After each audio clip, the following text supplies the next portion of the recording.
in the Black Sea coast, the historic and geopolitical importance of this region was never a question.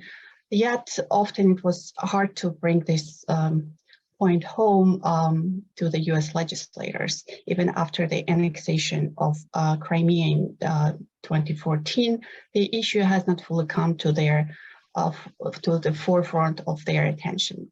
However, Russian invasion of Ukraine on February 24th of this year had changed that. Not only changed the balance of powers in the region, but also exposed the great vulnerabilities of the region and global security. So it's now urging the US and NATO to reconsider and revisit its policy towards Black Sea. So here we go. We worked so hard at the CEEC to put this policy brief together. Like with other policy briefs, it was a joint effort, but it's not surprising that we chose the American-Ukrainian member of our community to be a moderator of this event. It is my honor to present Michael Sawkiw, a relentless advocate for Ukraine. He is a former president of Ukrainian Congress Committee of America, which is the leading representative organization of the Ukrainian American community. And he's currently, and since 1996, is a director of Ukrainian National Information Center, which is the Ukrainian community advocacy arm in Washington, D.C. He's also chairman of the U.S. Committee for Ukrainian Holodomor genocide awareness, and holds a medal for his advocacy work from the Ukrainian government. He will present our panelists in a little bit, but before he does that, I want to go over some housekeeping issues just really quickly. As you can see, we are recording the seminar, so you can revisit those recordings later at our website or on our organization's website. And also, most importantly, I already started with that, please ask your questions, because as we said, the importance of these policy briefs is and the value is in the questions and in interaction between the audience and the panelists. And here we go. Michael, take it away. Good afternoon, Veronica. Thank you for the kind introduction. Good afternoon, ladies and gentlemen. Good afternoon to our panelists. It's truly an honor to moderate this Central and East European Coalition Policy Briefing Series. The topic, as Veronica had mentioned, of today's discussion is U.S. leadership in enhancing Black Sea regional security, in which we will explore the political, the economic, and the military context of the Black Sea region with, of course, an emphasis on Russia's aggressive posturing. The Central and East European Coalition has assembled a marvelous panel of experts, all current and former government officials, who will provide their perspective and analysis of the geostrategic importance of the Black Sea region for NATO and non-NATO countries alike. Obviously, given the context of current dramatic events in the region and other developments with our allies on the European continent, in particular, the full-scale Russian invasion of Ukraine nearly 7 months ago, the G7, EU, and NATO summits earlier this summer, the buildup of Russian militarization of the Crimean Peninsula and the Black Sea region, beginning with the invasion of Georgia back in 2008, the extent of expanding economic opportunities versus Russian intimidation in the sea, and the recent introduction of Senate Bill S-4509, the Black Sea Security Act of 2022, we will hear from our panelists and seek their counsel, their analysis and policy recommendations for a Black Sea region that advances our national interests and the collective security of our allies surrounding the sea. We will now hear from our remarks from our panelists and our experts, but to reiterate what Veronica had mentioned, prior to introducing our panelists, a little housekeeping item for all the audience members, that questions for the experts are to be submitted in the Q&A function below. You'll see the Q&A chat function below. Thank you. And now to our panelists, I will commence with short bios, starting with former Ambassador to NATO, the Honorable Kurt Volker. Ambassador Kurt Volker is a leading expert in US foreign and national security policy with some 30 years of experience in a variety of government, academic, and private sector capacities. He served as US Special Representative for Ukraine negotiations from 2017 to 2019, and as the US Ambassador to NATO from 2008 to 2009. Ambassador Volker is currently Managing Director, International, and co-chair of the Advisory Board at BGR Group, which provides government relations, public relations, and business advisory services to a wide array of clients. He is also president and founder of the Alliance Strategic Advisors and has previously served as a director of CG Funds Trust of Wall Street Fund. From 2012 to 2019, Ambassador Volker was a founding executive director of the McCain Institute for International Leadership, a part of the Arizona State University based in Washington, D.C. He remains a senior advisor at the Atlantic Council, a trustee at the American College of the Mediterranean in France, a trustee for the Hungarian Initiatives Foundation, a member of GlobeSec International Advisory Board, and a member of the International Advisory Board of the U.S. Institute for Peace. Following Ambassador Volker's remarks will be Mr. Ian Brzezinski. Ian Brzezinski is a resident senior fellow with the Scowcroft Center for Strategy and Security and is a member of the Atlantic Council Strategic Advisors Group. He served in senior policy positions in the U.S. Department of Defense and in the United States Congress. He currently leads the Brzezinski Group, which provides strategic insight and advice to government and commercial clients.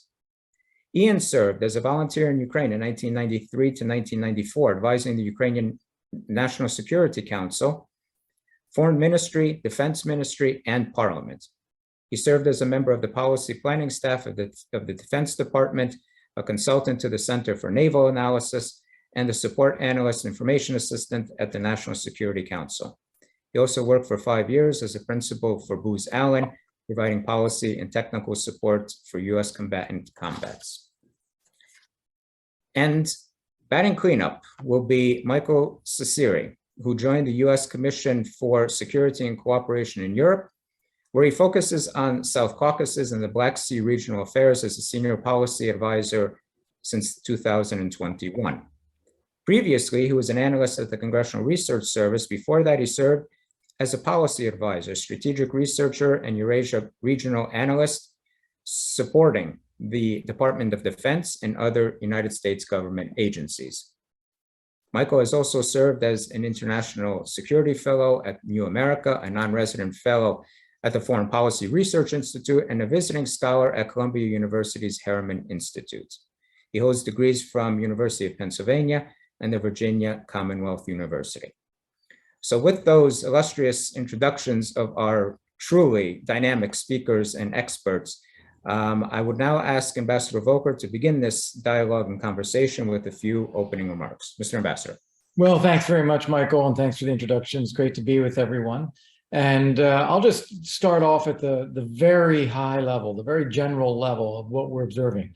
I think that what we've seen in 2022 has basically set in motion something that is truly transformational for the Black Sea region, for Europe, for Russia, for the future.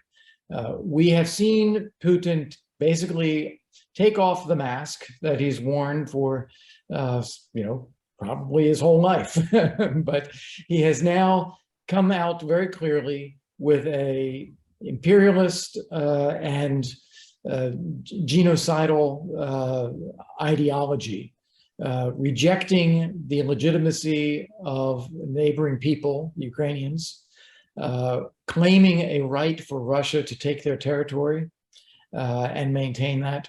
He's already done this in Georgia, in Abkhazia and South Ossetia. He also occupies parts of Moldova.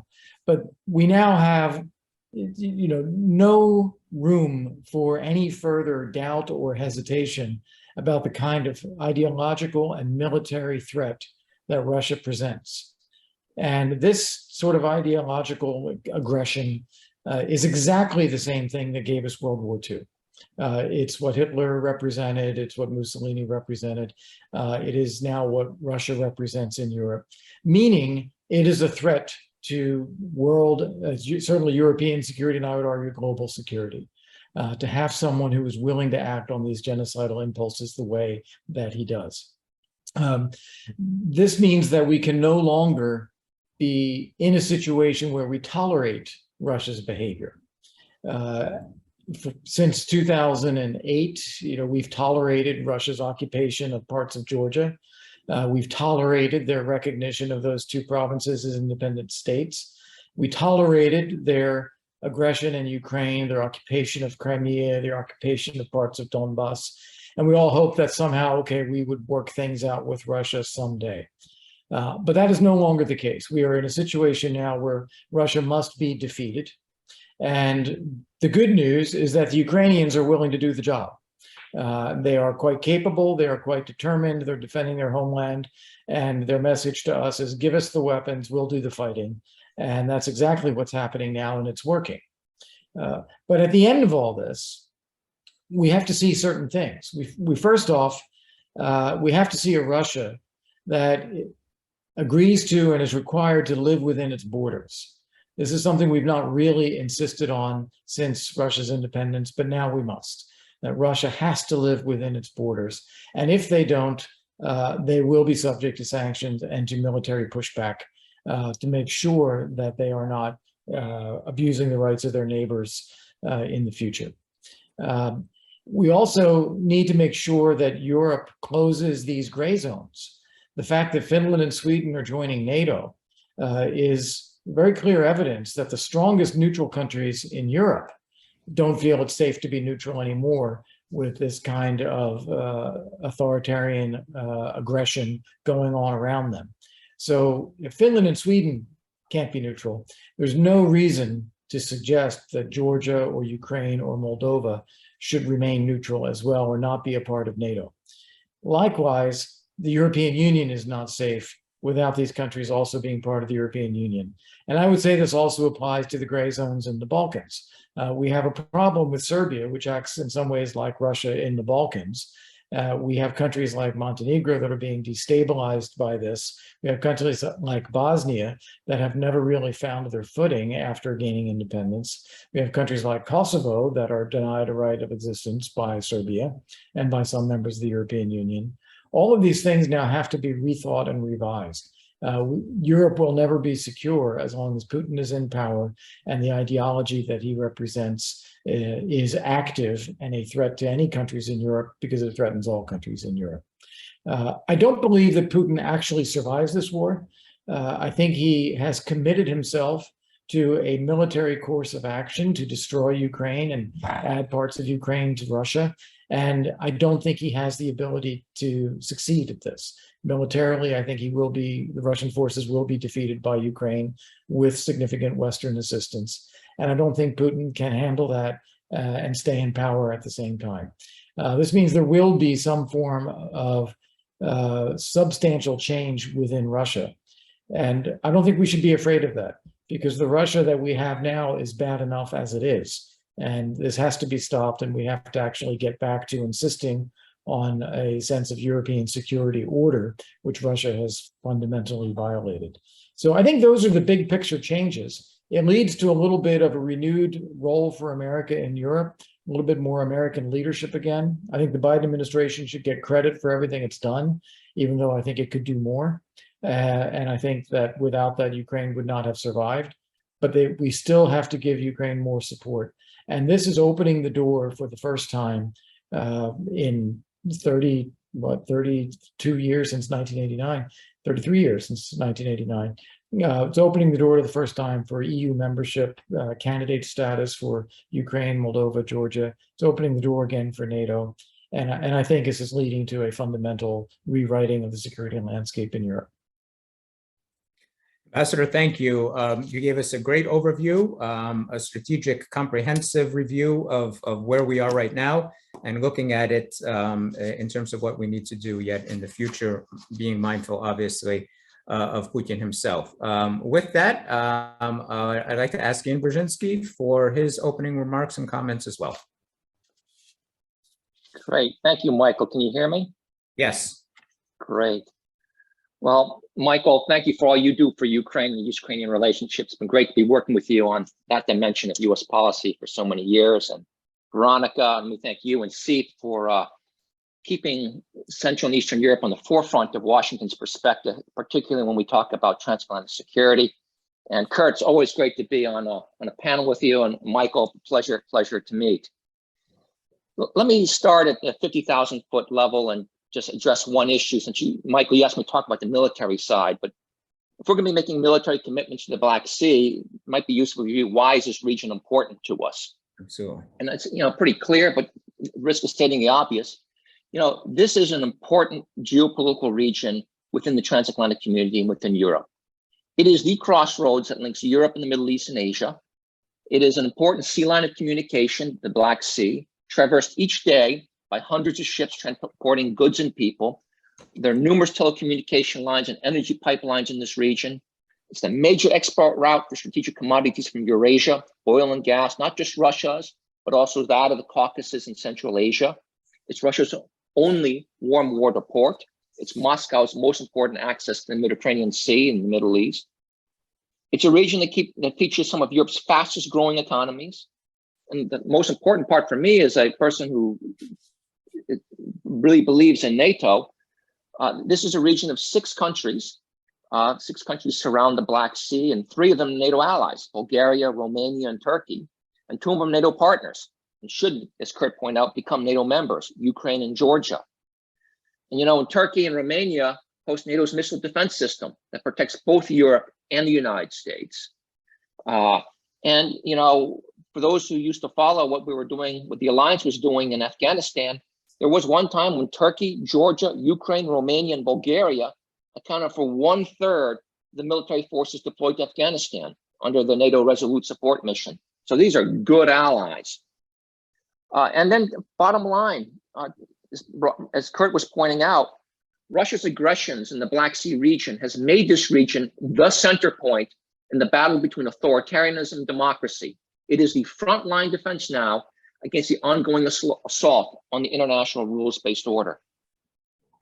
Now, this has been going on for a long time. For more than a decade and a half, this region has been the zone of Europe's most intense confrontations and violent conflict. Putin has been pounding the Black Sea region relentlessly into the soft underbelly of European security. We've seen Russia's invasions of Georgia, Ukraine twice, occupation of territories in Moldova, use of occupied Crimea, transforming it into a hub for anti-access denial operations spanning across the Black Sea. And of course, the harassment of Allied aircraft and ships over the last decade operating in the Black Sea by Russian forces. And it's just not in the military dimension. Moscow has exercised a full spectrum of hybrid warfare across the region, trade and energy embargoes, cyber attacks, information warfare, even sabotage and assassination. Until Russia's invasion of Ukraine this year, the Black Sea had literally been transformed into a Russian military lake, a lake that Putin has been using to further his disruptive and expansionist objectives in the region and beyond. And now, because of Ukrainian courage, that lake is now once again contested. People talk about February 24th being an inflection point in history in this region. I disagree. A more accurate date is probably August 2008, when Russia invaded Georgia. Mm-hmm. And I think the case can be made that in the absence of a comprehensive and more assertive strategy on part of the transatlantic community over the last decade and a half for the Black Sea region has actually caused Putin to become increasingly emboldened. And one consequence, of course, of that is the February 24th invasion of Ukraine, and continues today violently. So what can and should we do in the military realm? Let me highlight 3 priorities that I think are essential to an effective Black Sea strategy. First and foremost, to capture Kurt's theme, we have to ensure that Ukraine decisively and quickly defeats Russian invasion and reconstitutes control over all its territory internationally recognized as being Ukrainian. And this is going to require more robust flows of military equipment, ammunition, and provisions, including weapons of increased capability, such as longer range HIMARS ammunition aircraft, air defense systems, and such. It's going to require an escalation of economic sanctions on Russia. Today, Ukraine is projected to suffer a 45 to 50% drop in its GDP, not to mention the displacement of a third of its population and destruction of a third of its industrial base. Western sanctions have only had the effect of reducing Russian GDP, or its projected reduction this year, to 4 to 6%. We're not doing enough in this realm. And now with Ukraine's recent successes on the battlefield, now is to put the hammer down and increase its support.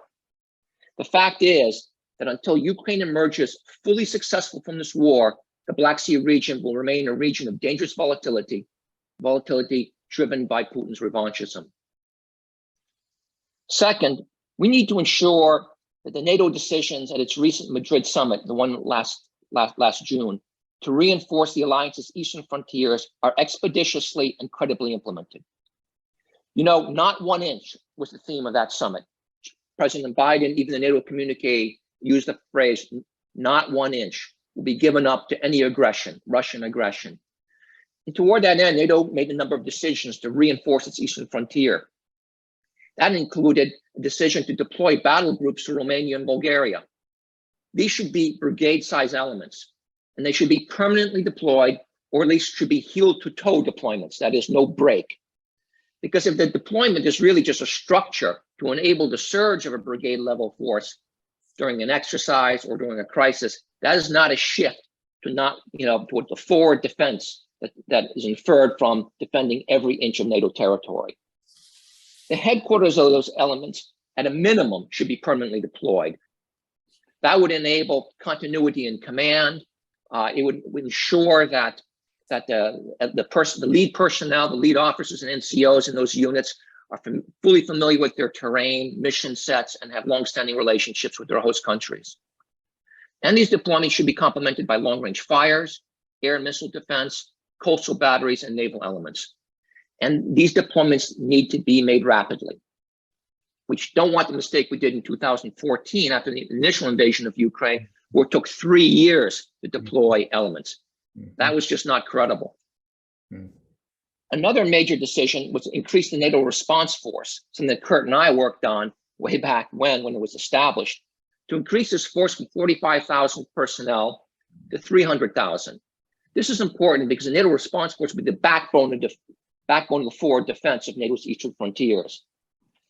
That commitment needs to be implemented expeditiously, and I'd recommend a phased approach where perhaps you go from 45,000 today to 80,000 in mid-2023, 150,000 sometime in 2024, and so forth.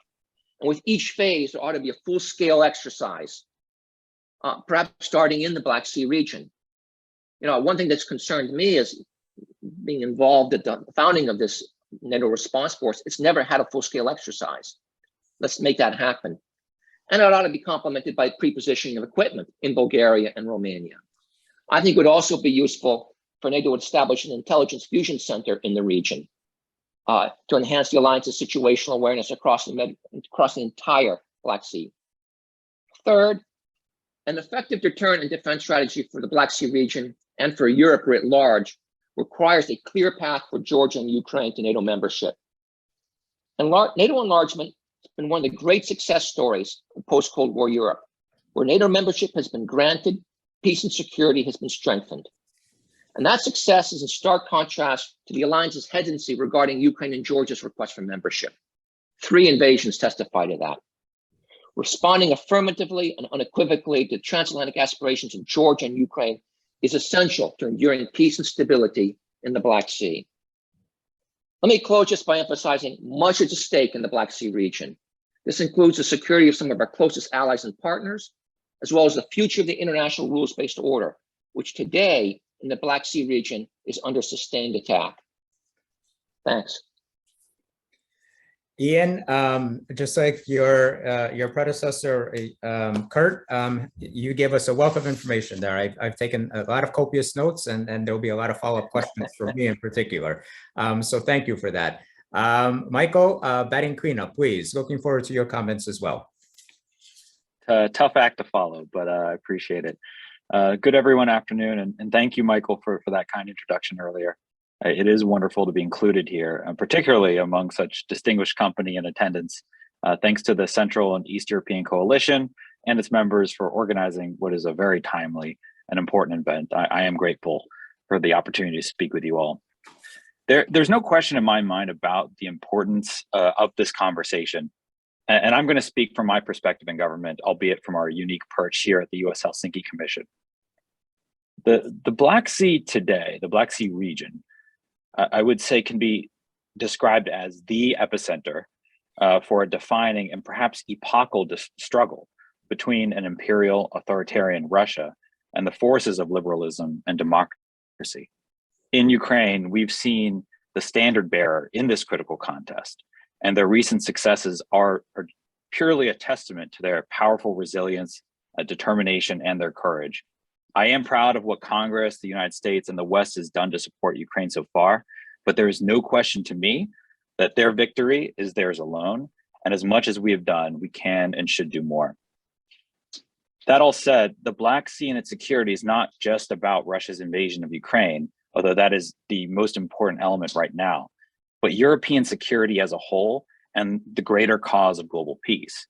We at the Helsinki Commission understand that aspect implicitly. It is, as we like to remind anyone who will bother to listen, a desperate struggle to salvage the core principles enshrined in the Helsinki Final Act, which created those basic interstate norms of conduct by which we've long sought to instill and propagate in Europe and beyond. Those values, things like sovereign equality, territorial integrity, peaceful settlement of disputes, I mean, they were always more of an ideal than a perfect reality, but the end of the Cold War brought us tantalizingly close to something resembling that world in Europe, which has been the basis for unprecedented prosperity, peace, and exchange there. And I would say the gold standard for global engagement.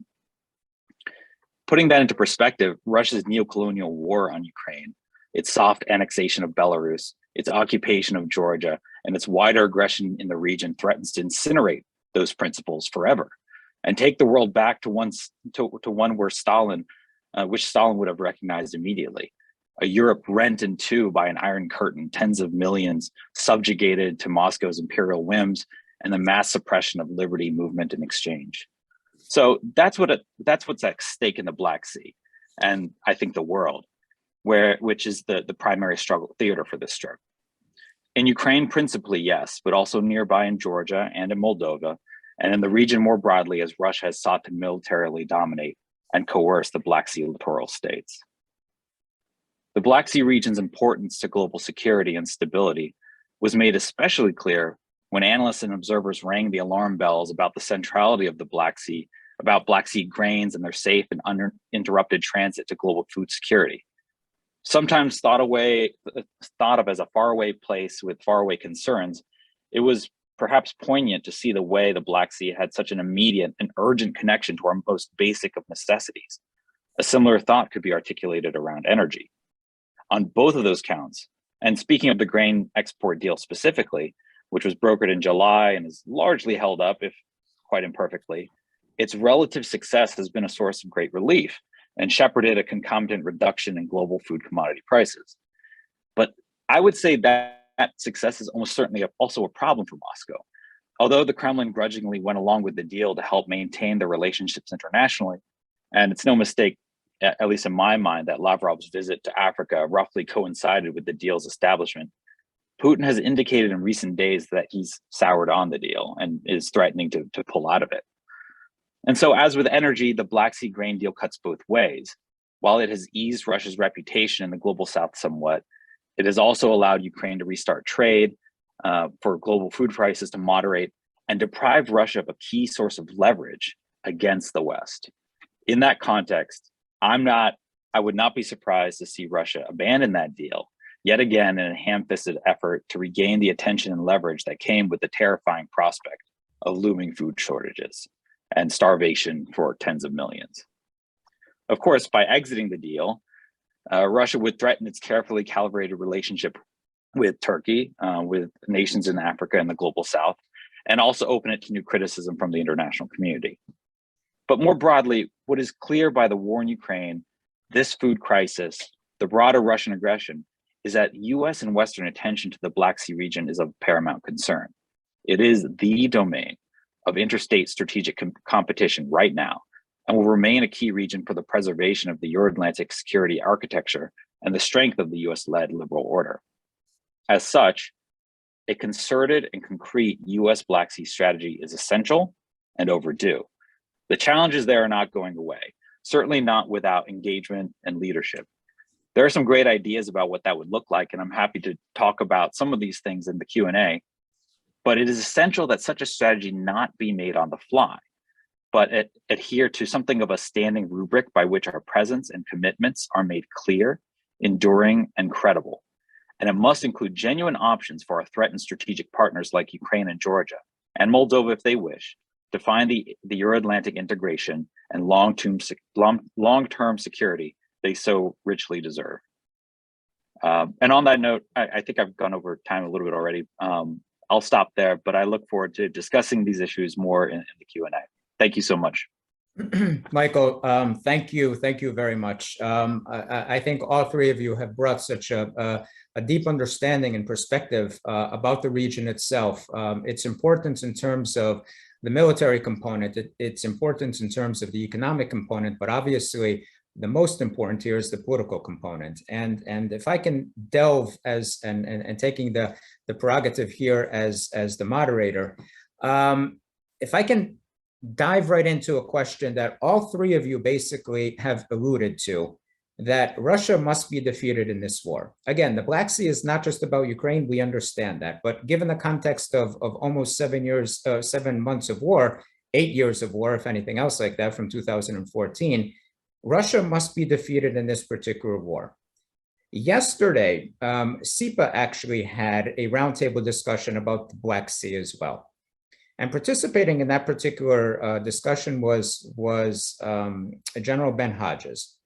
And Ben Hodges, to me, I'm very optimistic. You can ask my family, you can ask all of my friends, but I come back with something, my phrase is, I'm pragmatically optimistic. Ben Hodges, General Hodges, had said that he predicts that Crimea will be returned fully into Ukrainian sovereign hands in 2023. But he said that there's an issue with that return of the peninsula into Ukrainian hands based upon the momentum that Ukraine has right now with its counteroffensive in the east. How does, from the three of you, how does Ukraine maintain that momentum right now? I understand all of you have mentioned that Ukraine needs additional military support, but psychologically, politically, how does Ukraine maintain that support? As unfortunately, we see every once in a while some European countries wavering, whether it's economic support or even military support when it comes to Ukraine, because winning this war will not be just good for Ukraine, but obviously for all countries in the region. So maybe I'll start with Ambassador Volker and go through the line of panelists as well. Sure. Well, it's an interesting point, Michael, and I'll mention a couple things, both about maintaining support and also about Crimea. First off, Ukraine's recent battlefield successes and retaking a large swathe of territory in the east, I think, give confidence to Europeans and Americans that our efforts are paying off, that it is costing a lot, we are providing a lot, but it is working, that the Ukrainians are getting their territory back. So I think that's one thing that helps maintain support. Second is Russia's own behavior continues to be outrageous. Every time that you think people might be getting tired of supporting Ukraine, Russia does something, or we learn something about Russia that is just beyond the pale, and that also helps to reinforce support. Thirdly, we're going to go into the winter pretty soon, and that will be tough for everybody. There will be energy hardships, there'll be higher prices, but once we're through that, then I think people will come out the other side saying, hey, we did this, we got through this.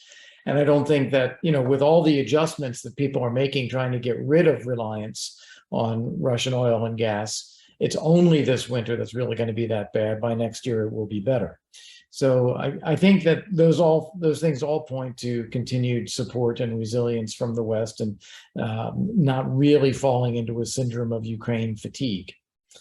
Now, about the military operations, I'm with Ben on this. I think they will get there. I'm not sure about timelines, but basically they have to be careful. The Ukrainians have to be careful not to go too fast and too far into eastern Ukraine. They have to firm up their logistics. Having moved so far forward, they need to get their bases in place. They need to get their rail and road hubs secure and ready to service the next phase of the war. But what they need to keep doing, which is what they are doing, is hammering away at Russia's logistical supplies and their supply chains, so that it is more and more difficult for Russian forces to sustain themselves in the field. And that's hitting their ammunition, it's hitting fuel, it's hitting food, it's hitting bridges, it's hitting roads, it's hitting rail lines, all in a way to make Russia's continued occupation more and more difficult to sustain. As they do that, the Russian forces then are not able to really mount a good defense, as we just saw in eastern Ukraine. So I think if the Ukrainians keep that up in the east, they'll make further gains toward the border of where the Russians were back before February 24th. So taking big chunks of eastern Ukraine up to the Luhansk Oblast again. And I think in southern Ukraine, they are already doing this in Kherson. They have squeezed the Russian forces between the river and the Black Sea, cut off the bridges and the supply chains, and the Russians are going to find it more and more difficult to sustain their footing there. They will probably end up having to withdraw. Ukrainians are trying to avoid frontal assault on Kherson to avoid destroying the city, but they will be making advances against Kherson soon.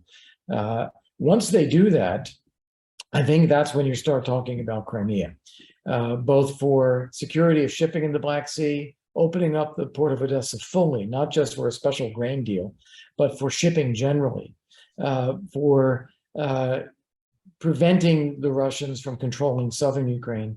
The Ukrainians do need to go after the Russian military facilities on Crimea. And if they can knock out the Kerch Strait Bridge, and if they can knock out the ground line of communication coming from Rostov to Crimea, that will basically isolate those Russian forces. They're going to be in a precarious position in Crimea as well. And with missile strikes and perhaps airstrikes, the Ukrainians ought to be able to go after those Russian forces on the peninsula. So I do see that playing out. I also think this is important from a political and negotiating perspective. The Russians, as they start to realize that they're losing, will start to throw out feelers for negotiations, saying, okay, let's have a ceasefire. And it's very important that the Ukrainians push the Russians off of Crimea first, or as part of that process, because that's one thing the Russians will never give up in negotiations. They will never agree to give up Crimea. They actually have to be driven out. And so I think what the Ukrainians are doing is setting up the conditions where they can do that in order to be able to negotiate an end to the war and Russian withdrawal later on. Ambassador, thank you. I'm pleased to hear what you have just said about wiping out the Kerch Strait Bridge, because I haven't heard too many people say that as of yet. We from the Ukrainian community have, obviously. I think the Ukrainians themselves, although I cannot speak for the government, most likely are thinking that, but obviously that's an objective. It has to be done. Has to be done, and it requires the 300-kilometer range artillery shells to do it. Right, right. Ian, anything to that perspective as well, in terms of what we can do more now for assistance to Ukraine? Well, when I look at the situation, it's inspiring to see what the Ukrainians have achieved over the last week and a half in their counteroffensive on all three fronts. But I think it's important to remember some of the key factors in this that are driving this conflict, that's shaping this conflict. Two of them are fairly fixed, and one of them is a little bit more variable. The two that are fixed are Russia's advantages in terms of mass. Just look at the basics. This is a country of 145 million people. It started the war with a $66 billion defense budget, and it's attacking another country, a neighbor, a democracy, that had roughly 45 million people and a budget of about $6 billion. You have, advantages of mass that go to Russia. Then you have tenacity and skill, and that's clearly been demonstrated by the Ukrainians in a way that far surpasses that of Russian forces, who in fact have been demonstrated to be unmotivated, ill-trained, ill-equipped, and ill-led. So tenacity is on the side of the Ukrainians. The variable that has enabled that tenacity to succeed has been Western's assistance. Certainly in the latter phase of the war, where Ukraine stabilized the situation and then now has been able to position itself for this counteroffensive. You know, if what current levels of Western assistance continue, I think we're still going to be in for a long haul. Advantage of the edge with Ukraine, perhaps, but you know, offensive operations are much more difficult and much more demanding, involve a lot more attrition generally than defensive operations. In the beginning of the war, Russia was on the offense and Ukraine was on the defense. Now we're positively in a different situation where Ukraine is on the offense. But, you know, thinking about it, you're talking about burning up a lot more ammunition. You're putting a lot more wear on your weapons of war. You're stressing your soldiers a lot more. You have to not only attack, but you have to protect the territory that you have retaken. It's a much more demanding operation. It's going to require a lot more equipment, a lot more provisions. It's going to be a lot more exhausting on Russian forces.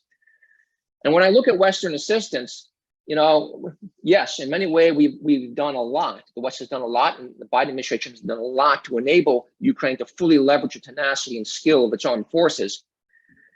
But we're not at the level where we need to be. We're not at a level where Western assistance can help Ukraine decisively put this conflict to an end. Certainly when it comes to the flow of weapons, as it was just, you know, at the point on the Straits of Kerch, it's a long shot. They need more than just 60-kilometer, 80-kilometer HIMARS. They need the full range. We shouldn't be intimidated by the Russians from giving them that. In fact, when we are intimidated by that, it actually emboldens Putin to go further. So it's an operational and a psychological impact when we withhold that type of equipment. So we need to, you know, increase that flow of volume and capacity. Second, you know, when you get down to Crimea, I'm all in on the need to ensure that Ukraine once again exercises sovereignty over Crimea. But we shouldn't assume just because we've had such great success in the last week, Ukraine's had great success in the last week, this will be an easy mission. It will be difficult, and it will go at the heart of Putin's fanaticism.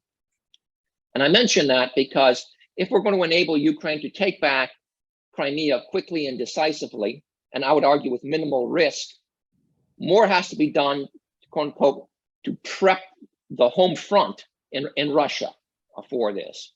And the most effective way the West can help prep the home front on that, and by that I mean creating political dissension, unease, if not opposition to the war, is to ratchet up its economic sanctions now. And this is particularly important as we go into the winter, when Putin still thinks he has the upper hand on the economic side of this battle. So, instead of just pushing the Russian GDP down 4 or 5%, let's push it down to 40 or 50% with a full-scale embargo, an immediate embargo on trade with Russia. The West has the economic wherewithal to do it. The numbers are there. I mean, look at it. We're talking about a $20 trillion EU economy against a 1.2, 1.3 Russian economy that's got only one commodity. It's a matter of political will, and now is the time to exercise that political will. Ian, perfectly spoken. Beautiful. Thank you. I appreciate your thoughts on that. Michael, any additional thoughts as well? Sure. I'll mostly defer on the military aspects because I think a great deal has been said already that make a lot of sense to me. Although I want to echo one point that Dr. Brzezinski mentioned just now. I think it's important to consider the way Crimea features in Russian strategic thinking, and the ways by which I think Putin himself may be willing to go to great lengths to defend Crimea or to keep hold of Crimea on some level. I think it's absolutely important that Ukraine be able to retake Crimea. It is its territory, and I support that with every fiber of my being.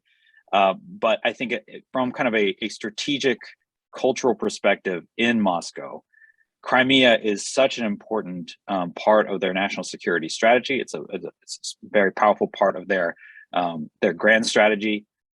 It's, I think, encroachment, active encroachment by the Ukrainians into Crimea is going to elicit a certain kind of reaction. And I think we need to be prepared for that. So the West can probably do more in that dimension by preparing for the possibility of certain eventualities should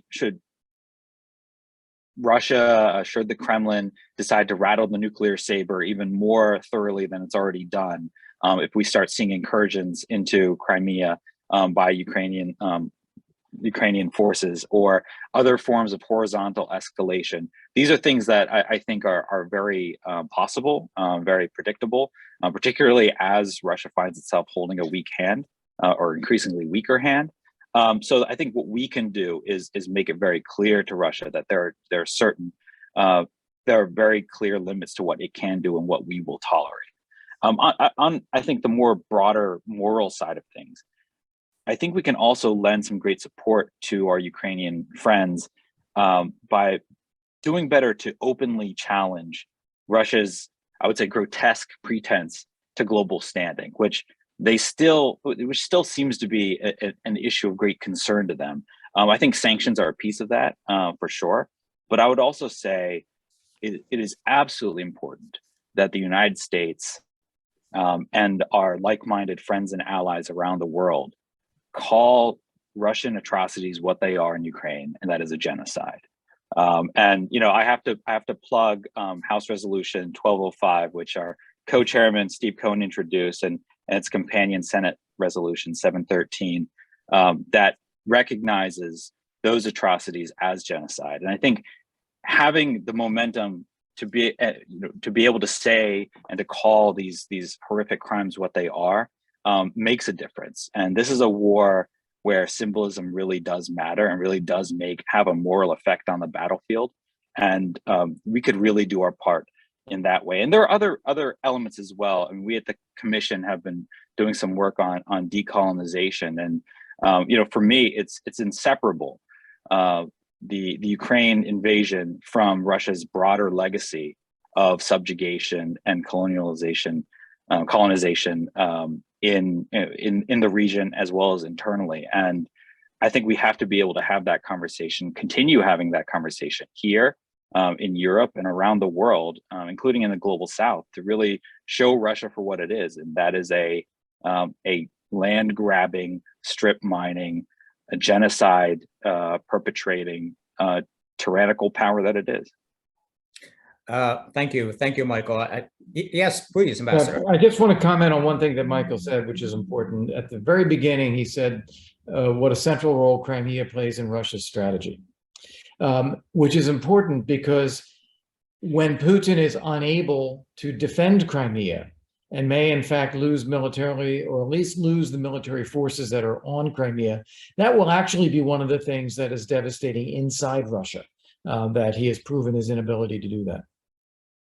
That's a fair point. I'd like to go back to what Michael just mentioned in terms of acknowledging this as a genocide. All three of you have said this in your remarks as well. So I'm glad to know that we're all on the same page, understanding what the Kremlin is all about, understanding what the dictator in Moscow is all about, and greater awareness of that as genocide will also hopefully will come to a speedy and quicker end to this war as well. I am going to now defer to my co-host, Veronica. I know that there are a lot of questions in the Q&A chat. So Veronica, if you would like to group some of those, I know that we have about, say, 10, 15 minutes left here, or a little bit longer. Well, we have until 1:15 or 1:30, depending how long we can go. So you can group I will read as much. Panelists. Perfect. Thank you. Yes. So we have a great deal of questions, and some of them kind of like feed off each other. So I will try to regroup them to make it easier to manage. And one common question from all of the attendees would be that threat that Russia poses, and the threat that Russia poses to the region, to the world, and the slow response that has been a pattern in the Western allies. How do we prevent this from happening if next tragedy occurs? And what needs to be done on the US front so this doesn't happen?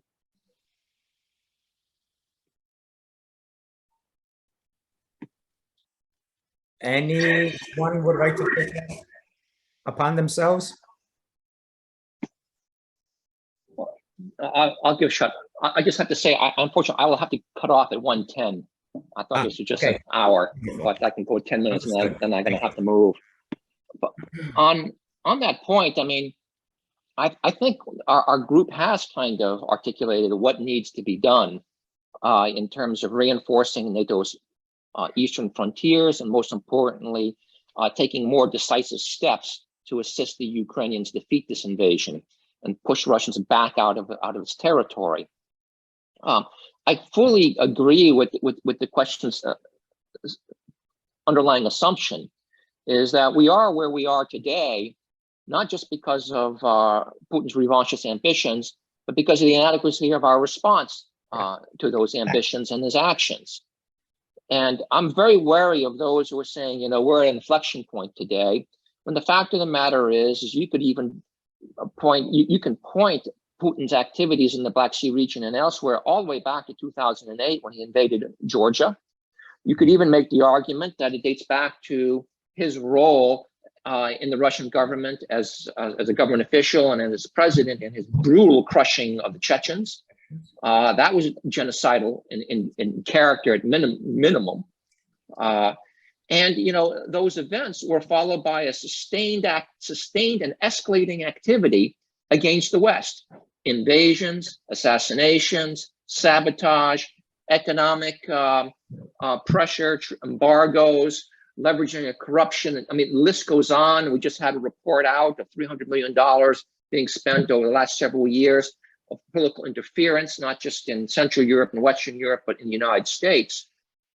The problem with the West is that our response has been incremental in response to this, and often our increments are actually dissipate themselves. I mean, look how quickly we forgot about Russian occupation of Georgian territory. It took, I'm looking at Kurt here, but and Veronica, but within 18 months, we were back to business as usual with Russia as it was occupying Southern Ossetia and Abkhazia. 6 months. 6 months. Excuse me. Thank you, Kurt. 6 months. Point taken. What did Putin learn from that? He can try again. Right. He goes and invades Ukraine. And next thing we know, in 2015, 2016, and after the Western business community showing up in St. Petersburg doing deals with Russian state businesses. That kind of policy had just emboldened Putin. And if you look at the trajectory of events from 2008 forward, it's actually been a steady escalation of Russian aggression. It hasn't been level. It's been increasingly bold. Assassinations, sabotage in the Czech Republic and Bulgaria, assassinations across Europe. And then, of course, an attack on US forces in Syria, the first red on blue engagement that I know of in post-World War II era. Mm-hmm. Our failure to take this challenge head on has exacerbated it, has allowed it to grow. And we are where we are because of that. As a result, we have to be more bold and more decisive, particularly as we support the Ukrainians today. Thank you. I have more questions to Ambassador Volker, and specifically about Georgia,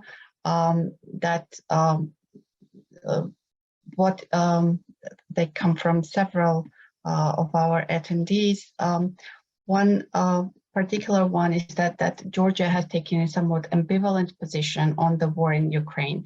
So do you think there are any justifications for such a caution by small power given Russian economic and political power in the Caucasus? And what implications does this have for Georgia's future relationship with Ukraine and the EU more generally, Baltic states and Poland? Yeah, it's a great question. So there are some pretty significant differences here between Ukraine and Georgia. The first thing is Ukraine's a country of some 40 million people. Georgia's about 3 million. So their capacity to fight militarily back against Russia before this war started in February was non-existent. They really could not do that. And now I think initially when the war started, they didn't know how this was going to end up. It looked as though Ukraine might be defeated. Our own intelligence experts were predicting that Kiev would fall and Ukraine would be defeated. So if you're Georgia and you're sitting there with Russian forces already occupying 20% of your territory, you don't want to have taken a position that's going to cause them to come and then defeat the rest of Georgia next. So you want to be careful. So I think that was their initial attitude. I think then they got into a bit of a dynamic where Zelensky was criticizing the government of Georgia. Some of his advisors are close to the opposition in Georgia, and it became some of a poison domestic political thing in Georgia as well. Very unfortunate. The Georgian people are, of course, firmly behind the Ukrainians, and there's a lot of support. Georgian fighters have gone to Ukraine to help fight.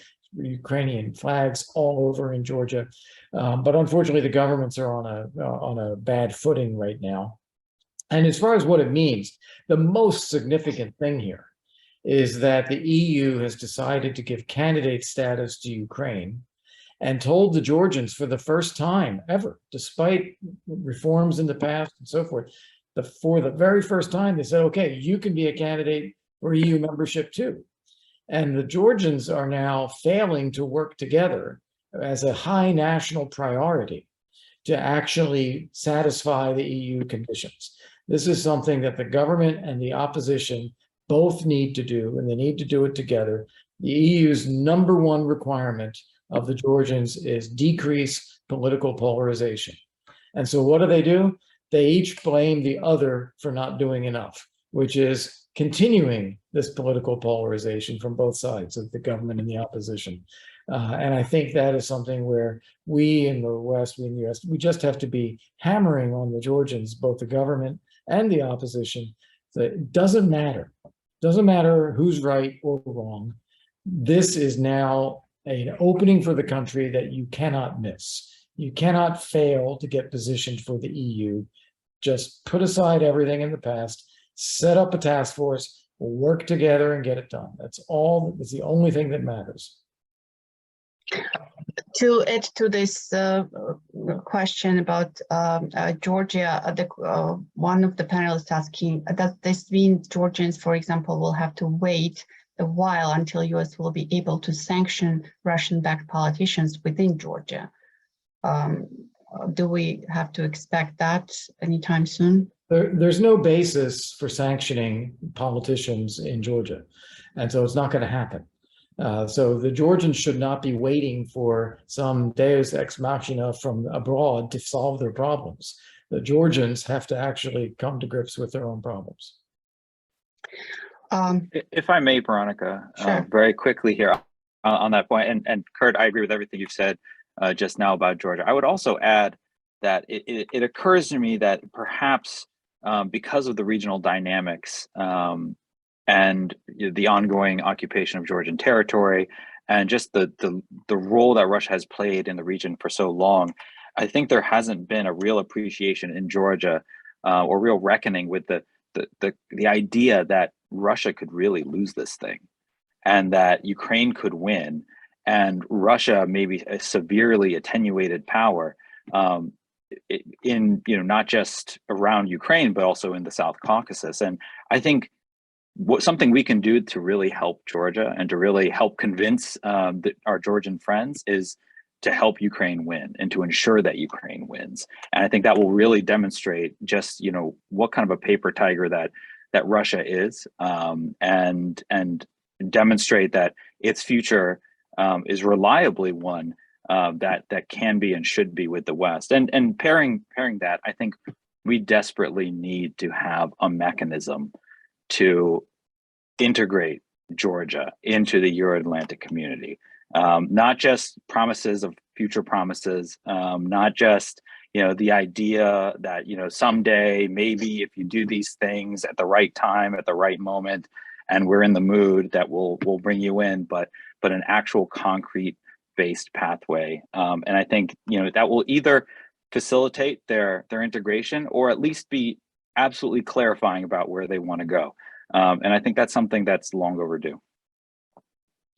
Thank you. Can't agree more about Georgia. And I personally think that the success and the strength of any alliance is, in the weakest member. So if Georgia seems to be the weakest member, we have to help them more, not less, to become as strong as to ensure the entire alliance is very strong. So the next set of questions are related to the neighbors and sort of a threat of a domino effect with this neighboring countries. Right now, if anybody can comment about Armenia-Azerbaijani conflict that's going on right now, and things that are happening in the neighborhood between Kyrgyzstan, Tajikistan. It's not an immediate Black Sea region. However, the question is whether it's going to trigger the domino effect and cause some more armed clashes in the region, and how the US and how the world will respond to it if things become too hot. Are we going to lose the support that we have right now? Are we going to lose the momentum? What's going to happen? How do you see it? I'll quickly jump in about Armenia, Azerbaijan. I think there's a couple things that we need to be very mindful of in this conflict. I would say the big takeaway for me, among other things, but the big takeaway for me is that this demonstrates so squarely and so evidently the unreliability of Russia as a security guarantor, as a broker for security in the region, or as any kind of a good faith actor. And the Armenian people, for better or worse, have invested a great deal of their hopes and their policies in this alliance with Russia and within the Russian system, and in a lot of ways have foregone opportunities to integrate with the West in order to do so. And here they are, backed into a corner with Azerbaijani forces attacking Republic territory, and the CSTO is out to lunch, and the bilateral treaty with Russia seems to be not worth anything. So I think it's very important to underline that this relationship with Russia, perhaps materially understandable in the past on some level, clearly has been a path that has not been good for Armenia's territorial position or its strategic position. And another piece of this is that I think we need to be clear and consistent in our principles, just as we have been consistent in decrying previous occupation of Azerbaijani territory. We need to be clear that it is not okay for the Azerbaijani military to attack Armenian settlements, Armenian villages, in order to press its claims on details of a corridor in this tripartite ceasefire agreement, when Armenia has conceded so much in the past 2 years. And I think it's important for us to be consistent about where we stand, and that these principles matter in the region as well as they do in Ukraine. I see we're coming close to our time crunch, so I'm going to try to even summarize more of those questions. So basically, there are two sets of questions now left. Those are concerns with the energy shortages, the nuclear threat that Russia currently poses, and the relationship with allies, for Western allies. So how is it evolving? particularly issue related to Erdogan and relationship with Turkey, about also Russia's relationship with its allies, China, Iran. How does this evolve? How does it change with the changes on the battlefield, if any? And those are major concerns from our attendees that also pose. Let me take a quick shot on the nuclear one, and then I'll punch out, unfortunately. Please, Ian. Thank you. Yeah. One of the distinctive aspects or elements of Putin's strategy, or the strategy behind Putin's invasion of Ukraine, has been the exercise of nuclear coercion. Mm-hmm. And as you know, he basically threatened the West, NATO, the United States, with a nuclear response if there was going to be any NATO, West European, US intervention in Ukraine. And that precipitated the response of no boots on the ground from President Biden, from other heads of state. And it was almost explicitly inferred even at the Madrid summit. That is a dangerous precedent that has been set. It has showed that nuclear coercion can work. And now that Putin has exercised that, has observed its effect, we're now in a position where his propensity to exercise nuclear coercion again in the future has increased. That has to be addressed. The alliance is going to have to come up with a posture that demonstrates that exercising nuclear coercion in the future will not only be futile, but perhaps lethally counterproductive. And that's going to require significant change in NATO's nuclear culture. It has to be updated and reanimated.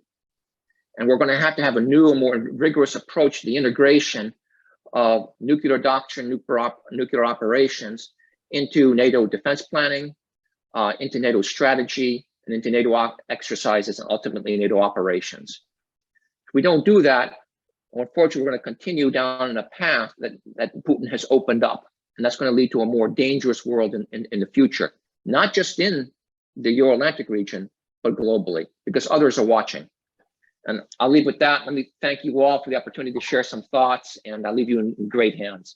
Thanks, Ian, thank you. Thank you very much. Looking forward to our continued cooperation and communication. Thank you, Ian.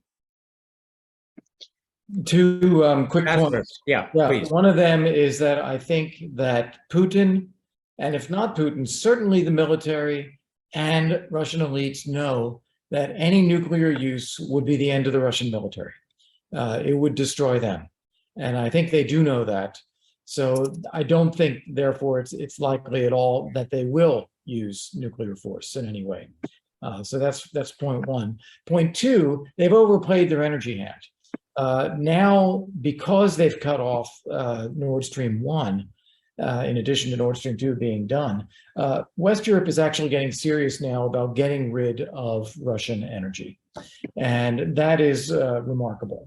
So they've actually shot their last weapon on using energy as a weapon, and that's it now. There's no more. So I think that he's playing all his cards and sowing the seeds of Russia's own demise. Thank you, Kurt. And the last set of questions, I'd like to divert to the possible connection between the Black Sea Security and 3Cs initiative, because they're both directed at Black Sea, but they're not necessarily connected to each other. That probably would be a good time to reconsider this two together. But and what do you think should happen for those countries that are currently not members of the 3C initiative, but they are in the Black Sea region? Well, I'll take a stab at it, and maybe Michael would want to say something. But basically, you have some structures in place that kind of fix the Black Sea or the 3Cs initiatives to who's in and what the programs are and so forth. But the other countries that are not part of it should be looking at ways to align themselves. So they should be thinking about what are the projects that are being talked about or supported in the Black Sea, the strategy. How do we go ahead and support those things? How can we align our countries with those things? Whether it's infrastructure, digital infrastructure, shipping, any number of things. I think they should be looking at. That's part of the strategy going forward for them. It's not going to be transformative or overnight, and the European Union will be very important to all of this as well. But I think that is at least a way that they should be thinking about it. Thank you, Kurt. One last question about the connection with the OSCE and Europe, CIS states, and is there any work that has been done on the new vision of those alliances in Europe? Can they, because can US write to Europe's rescue instantly in every scenario? Probably not. So are we working with the local alliances to come up with some policy locally? Do you know any work that has been done in that regard? That is a question for Michael. Go ahead. I didn't quite get that question. Can you repeat it? The question is about the European OSCE connection, and are you familiar with any work that US is doing with those organizations to come up with the new policies for the Black Sea? So I can jump in here quickly. I think it's fair to say the United States government and our European allies haven't given up on OSCE 1. So we're not yet talking about OSCE 2. I think there is a strong recognition that there are certain limitations under the current rubric in which Russia and Belarus are included in this Helsinki process that presupposes that they're going to be engaging in a good faith fashion, which they're clearly not. But I don't think we start talking about rewriting the OSCE or the Helsinki Final Act or creating alternative structures or something like that until we've won this war. And right now, nothing really happens until Ukraine wins its war. And I think that's where our attentions really need to be. And we're going to use the OSCE as best we can under the current regime, the current environment. And there are things we can and that we are doing through the OSCE. And I think that's going to be good enough for now. And then we can start having kind of a more expansive discussion going forward. One thing I do want to respond to and react to is the idea of the USA riding to Europe's rescue. I think the way we would characterize it is not anyone riding to anyone's rescue so much as the fact that we have an enduring and powerful relationship and a powerful alliance that has been wonderful for US national security, for US global engagement and the US economy. And I think that relationship is one that we are keen to preserve and expand. I'm not as, I don't feel as strongly about the need for Europe to rearm wholesale necessarily. I think our presence and our leadership in the transatlantic space has been a net positive for everyone. And so, it's less of a matter of, how we can disengage and have the Europeans take on a different type of role, so much as how do we ensure that our relationship is complementary and that we're doing things in such a way that the sum is greater than the parts. That's, I think, the real question and the real focus. Michael, Veronica, thank you. I know that we're kind of pressed for time here. I really want to do, if you don't mind, again, with prerogative as chair, with being the moderator here, to do a rapid fire question, very quick, very simple, to address the elephant in the room, what's happening in Washington, D.C., the discussions around Capitol Hill, the discussions around the White House, state sponsor of terror for Russia. Is this, we just saw that Senators Graham and Blumenthal introduced the bill yesterday. Congressman Liu and Congressman Wilson have already introduced a similar bill in the House prior to recess. Where are we on this particular topic, and how quickly, or should this go through, and how quickly should this go through? Rapid fire. The House very much supports it. The Senate, maybe. The Senate Democrats don't want to embarrass the administration. The administration will not support it. Michael? You know, Representative Wilson is our House ranking member, and Senator Blumenthal is one of our commissioners. So, you know, we're very much in favor of this course of action. And just as a matter of principle, I think it's absolutely an important point. I think there's a real sense of new traction and momentum right now, maybe in a way we haven't seen over the past few weeks.